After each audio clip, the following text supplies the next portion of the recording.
So what is the principle of refractive surgery? It's that the corneal curvature is changed. In myopia, it is flattened. In hypermetropia, it is steepened. And in astigmatism, both are done. Now let's understand both of these conditions. First, let's start with myopia.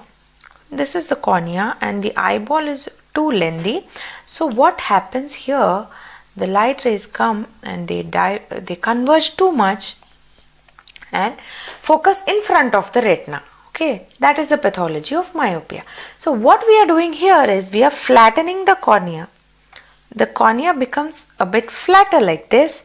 So the rays, they can converge onto the retina. That is, there is no premature convergence of the rays. I hope you are understanding what I am trying to say.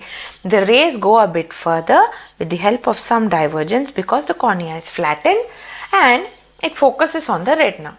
This is how refractive surgeries work in myopia. In hypermetropia, similarly, you steepen a flat cornea so that the image falls on the retina. What happens in hypermetropia? Usually that the image is focused behind the retina.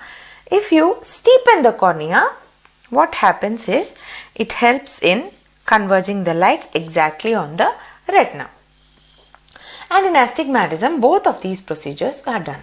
Now, the most primitive type of refractive surgery that was done is a radial keratotomy. It could correct up to 3 diopters spherical error of the eye. So the procedure was, see these, you can see these lines. These cuts were made in 90% depth of the cornea, so the cornea would get flattened. So mainly you can understand that it was used to correct myopia. See, what you can make out from here is you're cutting 90% of the depth of the cornea without measuring the requirement depending on the refractive error of the patient. So it results in unwanted hypermetropia, right? That is why it is not recommended now. There is excessive flattening of the cornea in this condition. So it results in unwanted hypermetropia. So this procedure is discarded now. Now after this was succeeded by our PRK, that is photorefractive keratectomy. That is, you are removing some part of the cornea. Keratectomy, you are removing some part of the corneal tissue. Using an excimer laser to do this procedure. Okay, the wavelength over here is 193 nanometers. Please remember, this can be frequently asked, and it can correct up to -5 diopters of myopia. Okay, what you do is, you can see from this picture that the laser beam is focused onto the epithelium of the cornea and it is ablated. This cornea is removed and this results in correction of the refractive error up to -5 diopter sphere. However, the disadvantage of this is that it is very painful because we know that the epithelium is rich in nerve fibers. Epithelium has very high nerve fibers. So it is a very painful condition that can last for a very long time after the surgery.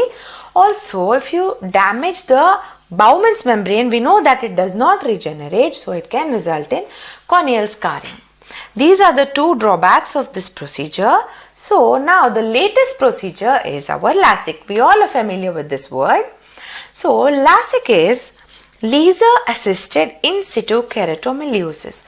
Kindly try to memorize this full form. Okay, it is laser assisted in situ keratomiliosis. The word keratomiliosis means change in the corneal shape. Change in shape of cornea.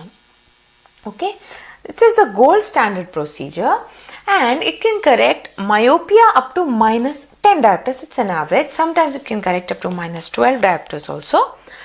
Hypermetropia up to +5 diopters and astigmatism plus or minus 3.5 diopters. So 10, 5 and 3.5. Okay. Here also the most complicated and sophisticated excimer laser is used. Now let's look at this procedure. What is done over here is that the keratome cuts the cornea below the Bowman's membrane. So here you are eliminating the issue of pain as well as scarring. You go beneath the Bowman's membrane and you can see in this picture that a flap is created. This flap over here, it is lifted but it is attached to the cornea on one side and it is lifted from the other side. The flap containing epithelium and Bowman's membrane is removed. So the next layer, that's nothing but your stroma is exposed. Okay, once the flap is reflected back, and this excimer laser is used to ablate the cornea. Once the ablation of the corneal stroma is finished, see the flap is placed back into its position and it heals back naturally. So we have seen that it is eliminating the pain and corneal scarring. Okay, is this procedure clear? First you create a flap and you ablate the stroma. The stromal thickness, how much it should be ablated, is decided based upon the refractive error of the patient, based on number 1 the refractive error and number 2 the corneal thickness. Okay, corneal thickness. These two decide how much of the stroma you're going to ablate. Okay, then again the flap is placed back in its anatomical position. Now that we have spoken about corneal thickness, we have to mention about this procedure called pachymetry, which lets us allows us to measure the corneal thickness. Pachy means thickness, so we measure the corneal thickness with this pachymetry. It is the single most important factor which decides how much you are going to ablate in the lasik. So there is a stipulated amount of thickness that is required so that you can call a patient eligible for lasik surgery.